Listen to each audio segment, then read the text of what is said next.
Good morning, Ruddle Maniacs. It is the Ruddler back again for another episode of Ruddle Me This.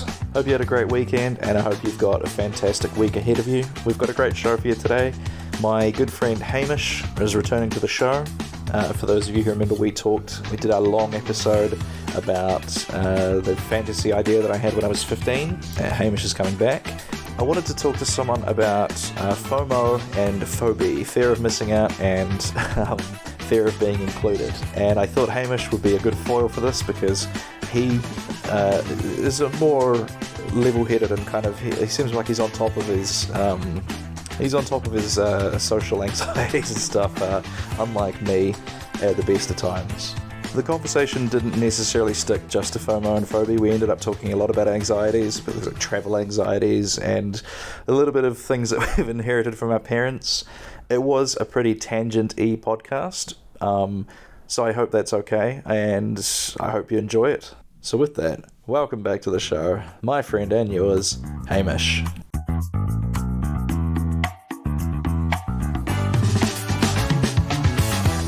Hello Hamish, welcome back to the podcast. Well, thank you for having me again. It's delightful to have you back. I always enjoy our chats.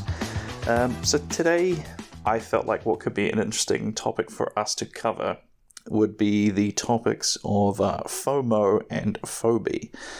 We've spoken a tiny bit about this over Messenger, and you seemed fairly familiar with the concepts of them, but maybe you're a more social animal than me, and you don't necessarily feel these as strongly as I might. So,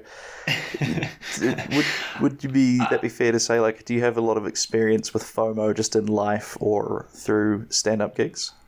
No, not really. I think for me, most of the time, I'm happy to be left out. Sometimes I just need to recharge the batteries a little bit. So that's the FOBI, yeah. Yeah, to the listeners. If I don't get invited, I'm happy with that. I'm like, no, damn. Keen for the next one though. To the listeners, FOMO is FOMO. That's the fear of missing out, and FOBI, FOBI, is fear of being included. And I think I first saw the term in Orny Adams, who's a comedian who did a podcast with Bert Kreischer, and the title was something like Orny Adams has FOBI, and I was like, oh, that's really interesting. So yeah, I guess would you say you're pretty introverted, or you have kind of like a limited social battery?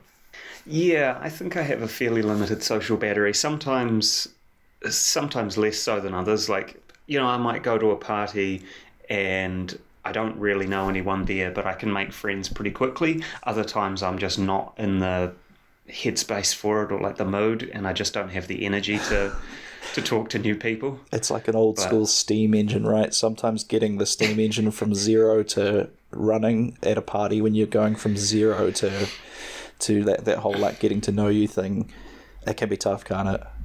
Yeah, it definitely can. And yeah, there like, so on the weekend we went to a winter solstice party at our friend's house. Okay. And it's normally a pretty wide array of people, from workmates and old friends and all sorts, but I think they've tailored their friend group in such a way that we all get on reasonably well. Okay, you can talk to someone, and it's normally all right. But if it was, I don't know, 10 years ago or something, and a friend was like, "Oh, come with me to my friend's flat party," and they're all just their friends or workmates, I'd be like, "Oh God, I don't know anyone." I think I might struggle. That's an experience we all have getting older, is the different phases of your life all have a friend group, and they get smaller, I feel like, as you go on. And then when you have a birthday, you have this weird experience of having to bring all of your friend groups together and kind of realizing that, like, maybe it's not as interesting for them as it is for you, who knows everyone. But like, I was trying to think of, because most people would have their kind of childhood friends, which they've stayed in touch with. Maybe middle school and high school are kind of the same group. I think a lot of people tend to stay with the same groups. Then you've got your tertiary, the uni. And then after that, I guess, would be whatever social clubs you're a part of. If you've got hobbies like martial arts or, horse riding and whatnot. and then I suppose work friends. Although, that one's kind of the most unique of them all, because it's like Such you a know wide... you make friends. Well, you make friends because say with like a hobby group, it's like you've all got the same hobby. True. You build from there, but it's like for work friends, literally you just work in the same place. You're just shut in the same room for 8 hours a day. That's all you have in common. Let's be friends because I have literally no other choice. Yeah, it's very Stockholm syndrome, isn't it?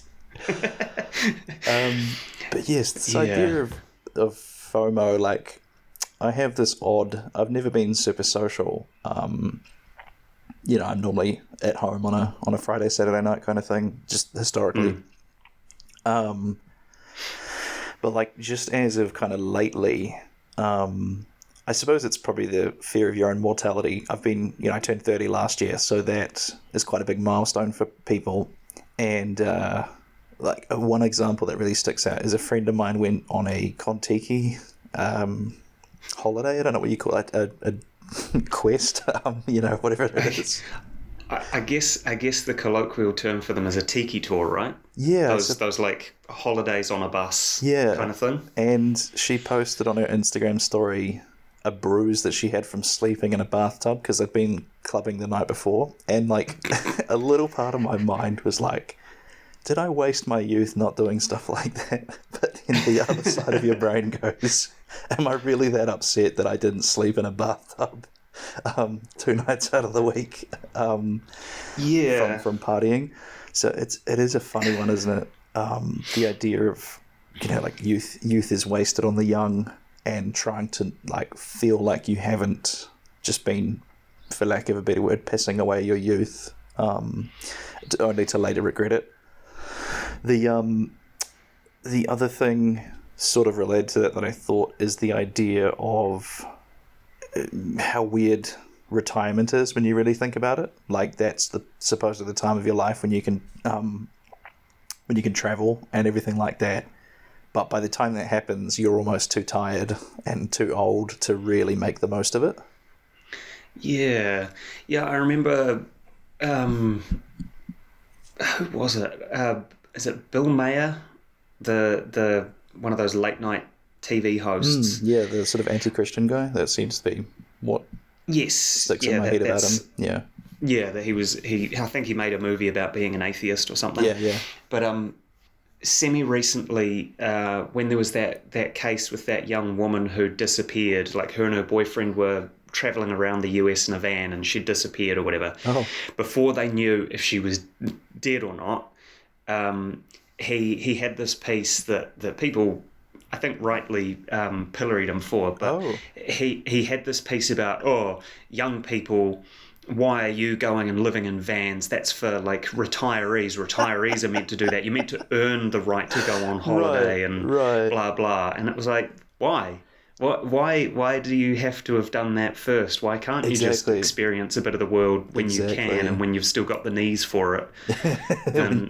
when you can sleep in a van because your back doesn't seize up after it. Yeah. It was this weird kind of point of privilege that it was like, oh no, you've got to earn this right to go on holiday. And it was like, why? I do think that is really funny, the way he worded, like, why are young people living in vans? Like, it just sounds so unglamorous when you put it that way. But has the whole van life thing, has it ever kind of tickled you, or not something you'd be interested in? No, not particularly. Like, I'm not a huge fan of camping. Yeah, you've got to be into camping in the outdoors and stuff. Yeah. Like, I mean, I don't mind if it's maybe like one night or something, like that's okay. But certainly if it's going to be, we're going to be up this mountain, it's going to be rough, it'll be really rugged, it'll be raining the whole time, and I'm like, that sounds awful. Yes. It's like I always think I love the idea of having a cheap place to sleep out on the road, like especially for stand-up gigs and stuff. But then I think about the lack of a shower and a lack of a toilet, and I think, I don't think I'd last. That would break me, I think.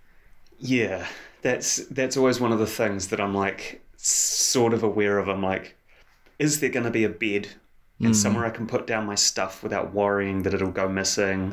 And can I have a shower? Because sometimes, you finish a day of travel and you just need a shower because you're like, I'm either stinky or sweaty, and you're like, I just need to Cleanse. feel a bit clean now. Yeah, I understand that completely. The idea of somewhere to leave your stuff is like, that's a deep-seated anxiety of mine, is not wanting to put things down when I go out somewhere. Like, the whole idea of, people will just put their backpack or their handbag under the table when they go out to a restaurant or something, is not like I have to hook the leg of the bag on the chair, and I'm continuously checking it to make sure it's still there, and like, just that's a very deep-seated anxiety of mine. Fair enough. I think my tactic for that is I'll always have it between my feet, so it's always touching. I can always feel it touching my legs because I'm like, I don't need this going missing. 100%. That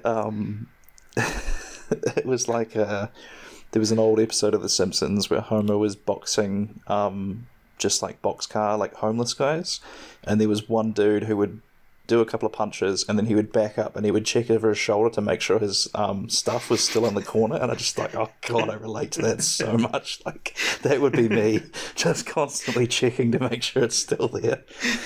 It's a bit like when you fly, do you have to go and first confirm that the gate that you're flying from does in fact exist, and then you can sort of have that a little bit of peace of mind?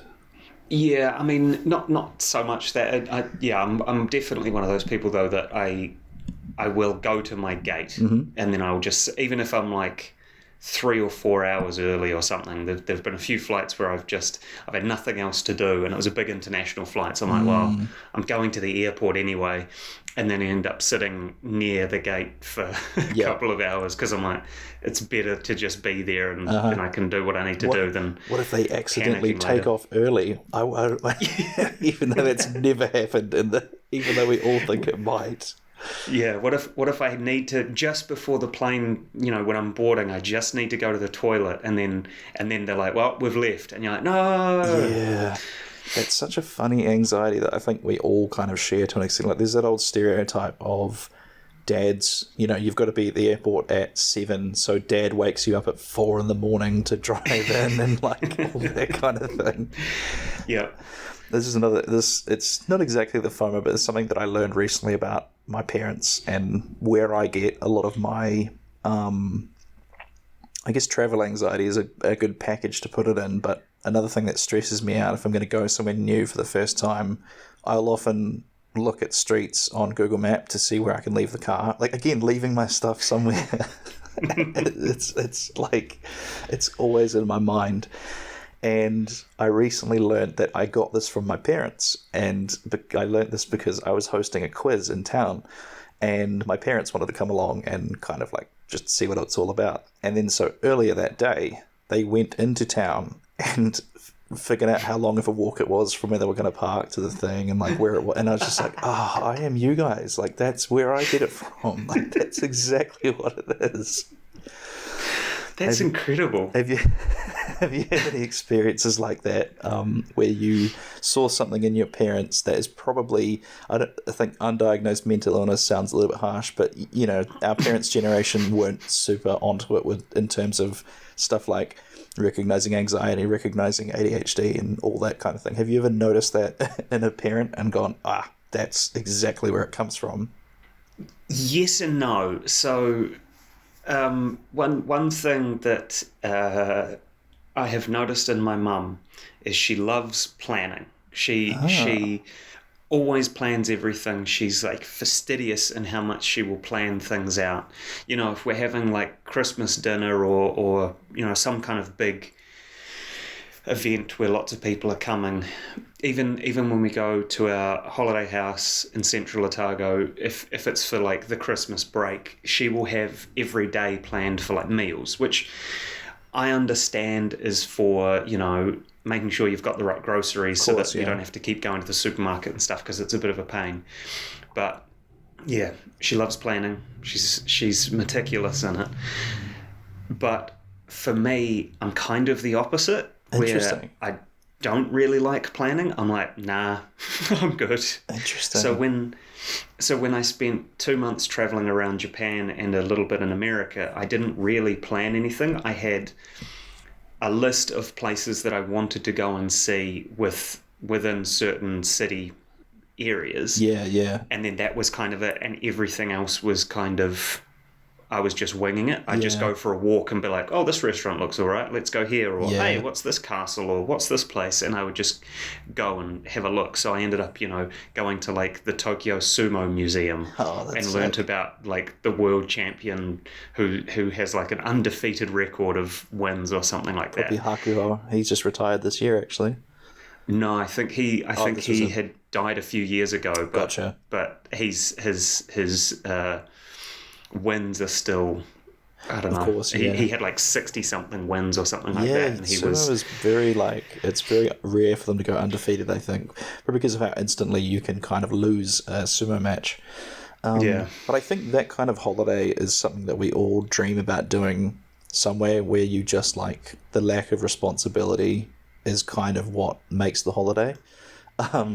I've been very curious as to how I would respond to doing that, because as you've seen me talk about before, like it's it would either be totally freeing and I would be loving it, or I would be just not able to not think like I don't have accommodation booked tonight. What am I going to do? And just not enjoy it. Do you know what I mean? Like it would just be on my mind. Yeah. Like I would have my accommodation booked, some of them, I think the closest I got was on the train to the city. I was booking accommodation because I'd found out the place I was in a really rough area, and it was like not a very nice place. Of course, yeah. So I was like trying to find a new place really quickly, but for the most part, I would have it at least a couple of steps ahead so that I knew I was going to somewhere. Yeah. And that I had somewhere to drop my bags, and then I could, like, the hotels were the bit that I was planning, and then wherever I was going, like the kind of the travel and the exploration was very much ad-libbed. Yeah, that's a good way to do it. I think that's probably what I would do as well.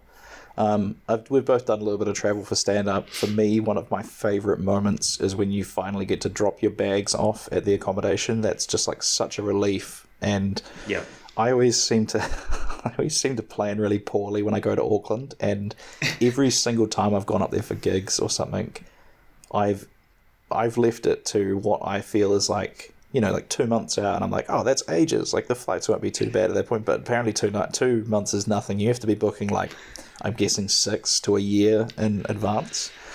Yeah. And then so what happens is I end up having to take these stupidly early flights, like 6 in the morning till 7, and then you can't check into the hotel until 2 p.m. or the hostel. Usually I stay in hostels. You can't check in until 2 p.m., 3 p.m. So I'm just kind of killing time in the city, and I mean it's all self-inflicted, but that relief I feel when I finally, like, when the key goes into your door and you're like, okay, like, again, it's the stuff, leaving my stuff down somewhere. That's a big part of my life is making sure my stuff is safe. Yeah, no, I fully get you with that. Do you have any kind of anxieties that are just a daily life thing? Because all of mine seem to be logistics based. But like, I don't know, is there, because you seem like you have it more together than I do, but yeah, is there anything that you kind of is just a thing every day that you're comfortable talking about, of course? Yeah, there probably are a few. I'd have to think about them now. Yeah, we can come back to it. I think probably being on time is one that that worries me. Certainly if it's like, like if it's catching up with a friend for coffee or a beer or whatever, less pressure, because it's like, hey, I'll be there in a bit. Yeah. Not too worried. Yeah. But if it's something like a doctor's appointment or something that has a set appointment time, then I'm always quite worried about that, and I'm planning out like, okay, if I walk to there, then it's going to take about 20 minutes, so I should leave. It's at 1:30, so I should leave. I'll try and be getting out by like on the hour, so that it gives me a little bit of extra time that I can, I would rather kind of rush to get there than sit in the waiting area for a bit and cool down, rather than like sprint to get in, and then they're like, come on through, you're late, and I'm like, oh god, I'm so sorry. Yeah. So yeah, that's probably my main one. I used to be like that, but somehow as I've gotten older, maybe as I've gotten lazier, I definitely understand that idea of like, I would be there 15 minutes early in the parking lot in my car before an appointment or something. But as of late, I've been playing it pretty fast and loose with certain appointments that I expect are going to be delayed. Like if I was seeing my physiotherapist for a bit, and I noticed that when I turned up, I'd be waiting there for about 5 minutes before I would see the physio. So I thought, I can turn up on whatever, and never had a scolding from the reception person or anything. So, well, how are you like going to the movies? Are you there's sort of two types of people. There's people that turn up when the movie ticket says the movie's starting and then just sits through the commercials, or are you someone that's happy just walking in during the commercials? Nah, I'm the person who gets there in time. I'm there before they've opened the doors, and then I go through, watch the credit, the trailers and whatever, which are stupid trailers at the start. It's like they're meant to be at the end. Yeah, they're meant to trail it. I never noticed that, but good. That's because I think originally that's what they were meant to be. They were meant to come after, so they were like a trailer. Yes, okay. That makes perfect sense. At the back end. Man, welcome to Nomenclature with Hamish and Taylor this week, huh? the weird origins of things that I know. They're all just hiding away somewhere. I just recorded another podcast before this, and in that I used the phrase, if you're not laughing, you're learning. So that's what I like to hope this podcast gives people. Yeah. I'm happy to teach. Exactly. But no, so in my friend group, I think most of us were of the be there early. Movie starts at 8:15, so we all try to be there by about 8, so that we can get our tickets, get food, whatever, and then we're ready to go. There is one friend who I won't name. I know what this friend is going to be like. Yeah, he is the notorious one that you're messaging him at 8, like, hey man, the movie starts in a bit, where are you? And he's like, oh yeah, just leaving now. And you're like, okay, you live about 10 minutes away, drive, then you've got to find a park and do all of that, and he'd be coming in basically pretty on the line. Yeah. Or he was notorious that he'd be like, yeah, I'll be there soon, and 2 hours later he'd eventually arrive, and you're like, hey man, how you doing? It's like the two groups of people, I feel like when you go to the movies with a friend, you kind of have that clash between the people that are happy to just turn up whenever and the people that really want to be there on time. And I used to always butt heads with friends who would they would want to go. There's a mall in Christchurch, people that you've been to Christchurch a few times, haven't you? Yeah, ever since I was a kid. There's a mall called Westfield. I think you would know that probably. Yeah. And the movie theatre is the opposite end of the mall to Pack and Save, which is the cheap supermarket in New Zealand. And people would turn up like on the movie start time and then want to walk to the other end of the mall, go shopping at Pack and Save for stuff, hide it under their jumper or hide it in their backpack, and then try and sneak it into the movie theatre.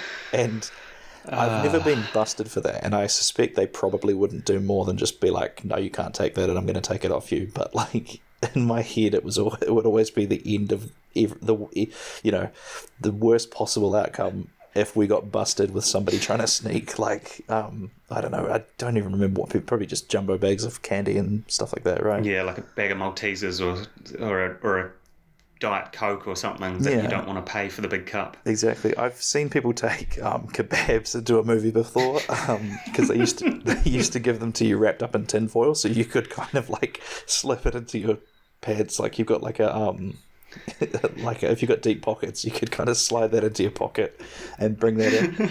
But as soon as you open it, you can smell the kebab. Like it's not subtle at all. No. Yeah, I think I knew a few people who would do that, where I guess you wait until the usher is no longer taking tickets at the door. Oh. Once the trailers start or something, they go away. and so then you can just walk in. Oh, interesting. And it's not such an issue. That might make quite a funny heist movie. Is the idea of trying to sneak things like a reverse heist? You're trying to sneak things into the movie theater, and like you have this Danny Ocean figure who's putting together a team again. This guy's the best butter chicken expert. He can slip a butter chicken in past the strictest of ASB stadium security guards at the rugby or something. Oh man, the things you see working like sports games and things. So my flatmate and I, well, my best friend and I, we used to live together, and we would for a while we worked at cricket games here in Dunedin. Oh, that's cool. And we would work the bar typically. They would most of them they put us in the sort of the executive bar for like, I think they were National Bank customers. So it was a lot of mid-50s and later farmers who were basically being sponsored to be there. Their bank had just been like, oh, well, do you want to come to the cricket? And so they had the best seat basically on this big stand looking out over the ground, and they would just drink all day. And wow. Yeah, we just had to hand them beers. But this other time we got given the bar at the front gate, and so we were watching all the people trying to sneak their stuff in and security busting them each time. That's brilliant. It was girls with like a big blanket duvet thing all bundled up, all in like a big roll, and security would be like, come here please, and then they would just reach into the middle of it and pull out a full bottle of wine, and they're like, no, sorry, you can get it back at the end if you want, and they'd put it in like a big barrel. Yeah. The best one that I saw, and I was like, damn, you were so close. They were wearing a puffer jacket because it was a weekday morning, and I think it was a bit chilly, but it warmed up. Yeah. This person had their puffer jacket on, and security were happy for them to go past. They didn't have anything on them, and they walked about 2 meters, and they pulled something out of their pocket. I think their phone or something, but they'd obviously hooked the hip flask that they had in their pocket, beautiful. Which clattered to the ground, and security was like, come back here please, and they're like, give us that. You can have it back at the end. I don't think they ever did. I think most people were too ashamed, and they just left via another gate. I was going to say, that's an interesting...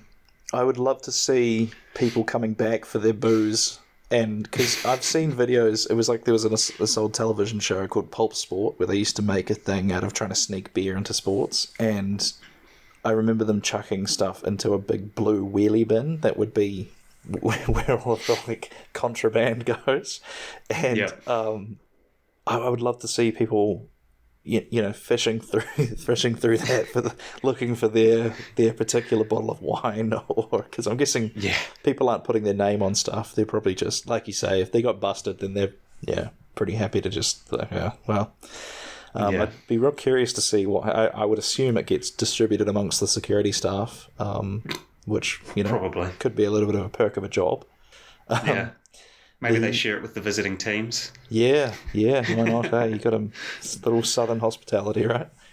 Yeah, I think the best one. I mean, it might be completely apocryphal, but the best story I heard of someone sneaking booze into a sport match. I think it may have been a rugby game or something. Yeah, they filled up their chili bin. They had it with ice and water, and they put their bottles of Coke in it. Because you were allowed soft drinks, I think, but not like alcohol. Makes sense, yeah.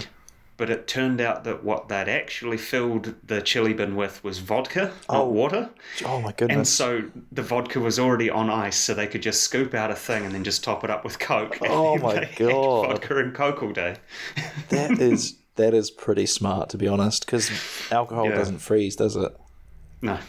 That's genius. Yeah. I mean, if people question them, it's like, no, we're just keeping hydrated, man. We're just like, we've got to keep the fluids up. It's a hot day. We're watching the cricket, long cricket game, offering the players a glass of water, quote unquote water. Yeah, wondering why they're steadily getting more and more like intoxicated. That's brilliant. So we've well and truly gone off the topic of FOMO. We have. But I mean, with these things, it's more about where it goes than where it starts. We got about 10 left, so let's circle back to this FOMO thing. All right. I noticed, Have you ever been someone that's worked for a company that do like the Friday night drinks with the co-workers?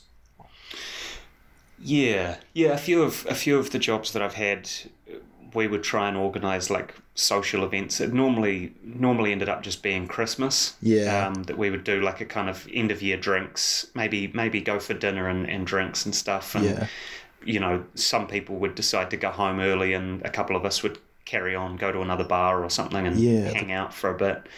The Kiwi work too is a great one.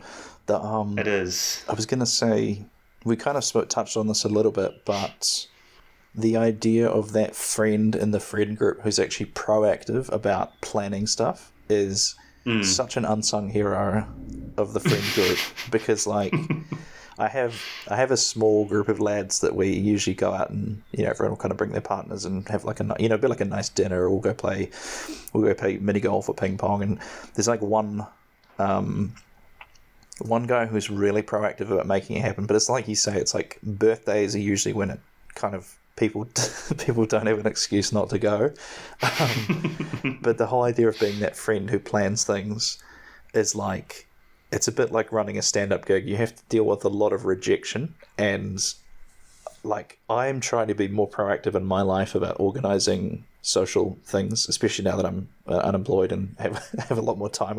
I'm not getting home from work on a Friday just exhausted and like don't want to deal with people for another 2 days. Yeah. But yeah, though, I just would like to extend a salute to those of you out there. If you're listening and you know that you're the planning friend who like makes a group chat and sends the ticketing link and actually books things and stuff, just hey, I appreciate you.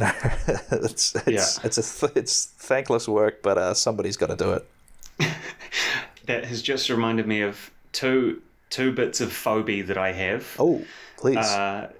So one of them was an experience I had at a previous job, where they were trying to organise a social event for us to, like a team bonding kind of thing. Yeah. And the rough plan that they had was one of two things: was either going for a full day fishing trip on a Saturday, out on a boat with just the workmates, and I was like, I honestly can't think of anything worse. That's like another shift at work.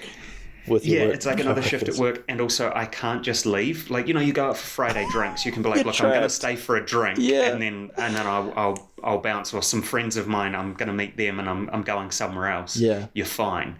But yeah, this was like, no, we'll be out either in the harbour or out at sea or something, fishing slightly for the whole further day. than swimming distance, right? Like you couldn't just I've definitely declined offers of a ride because I didn't want to be trapped somewhere, and just said no, because I don't drink, so I'm never in any danger of needing a sober day. But yeah, that idea of certain because we were kind of talking about this, like what events do cause you to have phobia, and that is a big one, is the element of not being able to leave when you want to.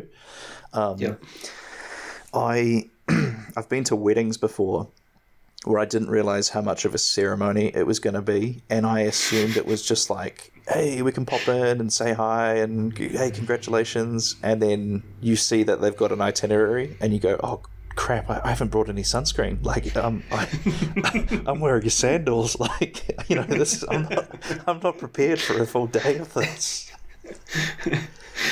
Well, the other plan that these people had for the work thing. Yeah, go ahead. That's quite all right. The other plan they had was an escape room, and that one immediately got. I guess maybe there's some of my anxieties as well. I get kind of claustrophobic sometimes. Like if a friend has a 2-door car, if I'm sitting in the back, I get very uncomfortable when I'm like, no, I need you to get out of the seat so that I can get out now, please. Oh, and you have that. I can't just. The friend that gets out and then doesn't put the seat forward for you to get out, and you're kicking the seat. Yes, I understand that very well. Yeah, but so my thing with this escape room was, I've never done an escape room. They seem like fun. Yeah. But also, I think a part of me would get very frustrated at people if they're not solving things quick enough. Yeah. I'm like, you idiot. And it's like, I think that's appropriate with your friends because you have that level of banter or whatever where you can be like, oh, you dumbass, you're not doing this right, get out of the way, I'll do it or something. Yeah. But to do that to a workmate and then suddenly you've got to see that person on Monday, and I was like, yeah, I'd really rather not. I don't want to I don't want to become that person. Yeah, that's an interesting dynamic of the work outing, is the fact that actions have consequences, I suppose, is the best way to put that, in terms of how you behave at the work party and how you behave at the social club events, and you can't be as you can't be as free as you'd like, maybe with your language when you're with your coworkers outside of work. You have to still be a little bit guarded, perhaps. That you can't be as open and honest as you might be with anyone else. Yeah. I've had job work outings that this is what I hate companies that do this, is they present a work outing as though it's optional, but then we all know it's not. But they word it as in like, we'd be delighted if you join us to the something tavern, and it'd be great to see everyone there. And don't forget who signs your checks, peasant. You know what I mean? Like they don't.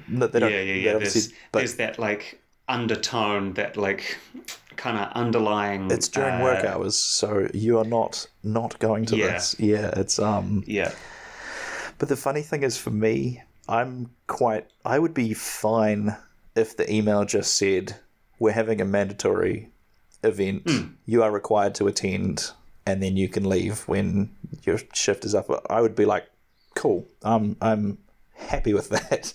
But this element of like, well, we would just love it if you would join us, and you like, only if you want to. I mean, it's not up to you, but like, we're going to make it seem like it is up to you. And just, I hate that. We could probably do another whole podcast on the politics of having to, like, I'm working on a stand-up routine about having a job is like being a sugar baby, but the other party is in denial about you being their sugar baby. And so, like, it's the whole thing of like, when you have like a work outing and you're all sitting around to dinner or something, and the manager says something like, oh, you guys love working here, don't you? And you kind of have to be like, well, I mean, you pay us, and that's why we turn up, and whatever. Yeah, it's just, it is a strange relationship. The almost the expectation that you've got to kind of flatter them, or that you laugh at their jokes, or whatever, so that they feel, I don't know, whatever it is, that you just kind of boost their ego a little bit, and you're just like, nah. The funny thing is, though, I bet I would immediately go back to like I get weirdly precious about comics not sharing the event page to shows that I'm paying them to be on. So maybe I'm just as bad. Maybe I'm the sugar daddy who's like, oh, you actually like hanging out with me, don't you? We have a good time. Like, so say you have a good time. Tell everyone how much you like doing my gigs. And just like, I get weird about this. So, but yeah, to be honest, I shouldn't cast stones, as I'm not without sin. I learned how much of a tyrant I would be playing Harvest Moon the other day, which is this a farming simulator, which sounds ridiculous when you say it out loud, but it's a farming video game, and you can hire these characters. They're called the Harvest Sprites, and they're like little elf things that you give them presents, and then you build up like a relationship with them, and then once it gets to a certain amount, you can ask them to help you on the farm, and you usually ask them, can you come by tomorrow and look after the animals, or help us harvest, or water my crops? Those are the three options you can get them to help you with. And as is reasonably expected, they'll take breaks every now and again and have a little snooze in the field. And it just the horrible boss thing came out of me of like, how dare you, sleeping on the job? Like, get back to work. And so, like, I just realised, like, I shouldn't be in a position of people managing, you know what I mean? Like it's Yeah, no. You'd be like, no, look, the mayor hasn't put this in the legislation. I don't actually have to give you mandatory breaks. Please get up. You're on the clock. yes. Yeah. You haven't punched out on your time card, Harvest Sprite. Yeah, no, I think I had kind of similar with Stardew Valley, which is basically the same general principle as Harvest Moon, but throughout the time you can complete these objectives, and then you eventually get essentially the same sort of wee guys. They're like little kind of spirit creature things, and you can put houses in your farm, and then they will come out of their house and harvest the crops in front of them and stuff. So you can put watering systems down so that you don't have to go and manually do it. But these wee guys will collect up your crops for you slowly, but certainly not as far as I'm aware that they're falling asleep and needing punishing or anything like that. I like to hope. I heard Brandon Sanderson is this author. I think you'd know who he is, right? Yes. I'm a big fan of his podcasts and everything, just big fan of Brando. He talks about how his company that they've started called Dragonsteel, he has two options for employees, is they can fulfill their 9 to 5 and just leave when it's done, and there's no hard feelings and no punishment. But he has incentives for them where if the company does really well, they get quite generous bonuses on top of their pay. So they have a reason to want the company to do better. But at the same time, if they're just happy to work there and just live their life, then that's fine too. So I like to hope I would be like that and not be the tyrant, like, you're not allowed to have a break right now. Yeah. Yeah, there's certainly something to be said when a boss is there's the implication that no, you will work overtime for no extra pay and you'll take work home or anything like that. I've had that with managers in the past where it's almost like the manager doesn't quite get that. Most of us just see it as a job. We're not like super passionate about the company outside of just, it's, we're here to work and we'll do our best, but like, we're not going to be staying up till 9 o'clock at the office, putting in ridiculous overtime. But I don't know. I think that maybe is, if you're going to be a manager in a position of in a company, you have to kind of be one or two things. You have to be really into the company, or a bit of a megalomaniac and enjoy bossing people around. And I've experienced kind of both throughout life. I've seen kind of two branches when it comes to management. Yeah, not great. Yeah, could be a whole other topic. Well, I think that's about 40 minutes there. So we did cover a little bit of cover a little bit of FOMO and FOBI, but I think mainly we just kind of talked about a lot of mental health talk in that podcast there. Yeah. So men, it's important to talk about it. No one's gonna, well, if they do mock you for it, then find new friends. But thank you for joining me on the podcast, Hamish. Thank you. Anything you'd like to get off your chest before we wrap it up? Well, it's one other little bit of phobia that I have. Please, go ahead. It's being included in group chats. I cannot. I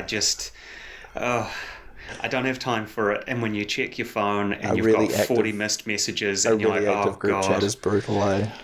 Yeah. I don't have time to keep up with it, and certainly if it's, commonly for comedy gigs, someone will add you to a group chat and it's like, hey guys, here's the lineup. I'll screenshot that, and then I'm like, thanks, bye, and I leave the group chat again because I'm like, I don't need to be included, sorry.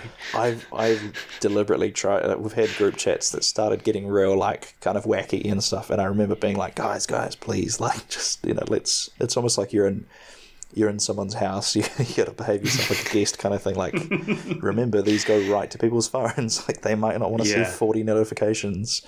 But I understand that. Well, it is tough, isn't it? Especially for an event that you are pretty sure you're not going to be able to make it to, and you don't want to just ghost or just leave that little so-and-so left the chat without saying anything. That feels really rude to me, but yeah. I think more recently I've become more forward with that. Like, if I'm not into it, I'm just like, hey, sorry, no, not into it. And it's like I'm not pretending that I'm going to come and then not turning up. True. Typically, my answer, if someone's having an event, I would say maybe. And that's not a yes or a no. It's literally a maybe. A genuine maybe, yeah. Yeah, like, I might get to the day and it might be like, right, having a really shit day, not feeling up to going outside. Yeah. Or it might be like, I'm sick now, or no, actually something slightly more important has come up that I need to go to. So I don't want to say no and then turn up and they're like, you said no, you dick. Or say yes and then they're like, you didn't turn up, you dick. So I feel like maybe is my go-to. I feel like we need more options for the Facebook event. Like we've got going and interested. They've taken away can't go. For some reason you can't decline events anymore. I guess people were getting too offended by it or something. Okay. Which is annoying because it is useful to know if someone actually has seen the event. And so you almost need like definitely going. You need like a maybe, but then you need like a maybe leaning towards I will go if it's convenient for me, and then a maybe that's leaning towards like I will cancel at the shortest notice, at the smallest time of inconvenience. You will message me the day of, and I'm like, oh no, something came up. Yeah, exactly. I feel like it would be helpful to know. Maybe is good, but a little bit more specific. I can't speak today. Specificity? Yes, thank you. Thank you. That's exactly it. Okay, so on that note, I think we'll wrap it up. I really appreciate you joining me, Hamish. Yeah, well, you don't have any plugs, so we'll just kind of wrap it up. Thank you. Thank you for having me. Always a pleasure. And we're back. That was a bit of a fun one there. Bit of a lighthearted sort of two dudes talking kind of podcast. I hope you enjoyed the listen. I always enjoy having a chat to Hamish. Great time was had by me. I don't have a ton to add this time. I think I got my life update in one of the previous episodes. One thing I should do is plug some of the shows we've got coming up. We've had a little bit of a change to our kind of regular gigs at Can Do Comedy. We are now doing a show at the Austin Club. These shows are going to be on the first and third Thursday of the month, starting from 7 o'clock to 8 o'clock. It's just a really tight, short, crispy hour of stand-up comedy.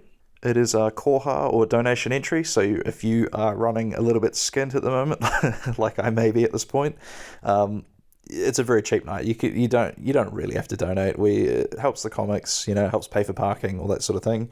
But if you just want to come down and have a laugh, take your hopefully forget about the world for an hour, you're more than welcome to come down and just hang out and enjoy some comedy. Got the second and fourth Wednesday of the month. I am doing my pop quiz. I think I might have mentioned this in a previous podcast, but we are now doing this twice a month now, which is great for me because it shows that there is demand for it, the people are keen for it, the venue have some faith in it, so I'm very happy to have that upgraded to twice a month. Just check out meatballopolis.com and you can see all of the dates that's happening. You can book in on the website as well. Last Thursday of the month, as always, Sprig and Fern Merivale. Absolutely love that venue. Wendy, the owner, is just an absolute gem. Like, one of the best venue owners we've ever worked with. Super welcoming, really, really looks after us, and actually puts quite a lot of effort into promoting the gig, which is pretty rare for New Zealand venue owners. I don't want to throw any shade. It's not their fault. A lot of the time, they just don't really know how to market stand-up on Facebook. A lot of them will share the gig like 2 hours before the show, which is just not enough time.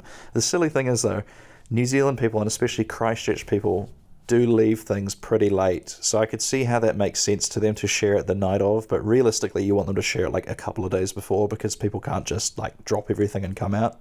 Getting off topic, but yeah, Sprig and Fern Merivale, absolutely love that room, love all the staff, love Wendy, just support them in any way you can. Great place. Come out and watch us tell jokes. Aside from that, I've got quite a few Beats by Bingo gigs, mostly private stuff, nothing really open to the public. But if you want to have a Beats by Bingo show at your fundraiser, social club, etc., go to www.bitchandbingo.com and you can get all the information there. So that's all from me. Once again, I'm on all the social media platforms except for Twitter at Taylor Ruddle Comedy, and then on Twitter at Taylor Ruddle. Check out www.candocomedy.com. We've got a brand spanking new website. I hope you like it, and share it with people that have venues, and we can come and tell jokes for you. Alright, that's all from me. We'll catch you next time. Appreciate you listening. Ruddler out.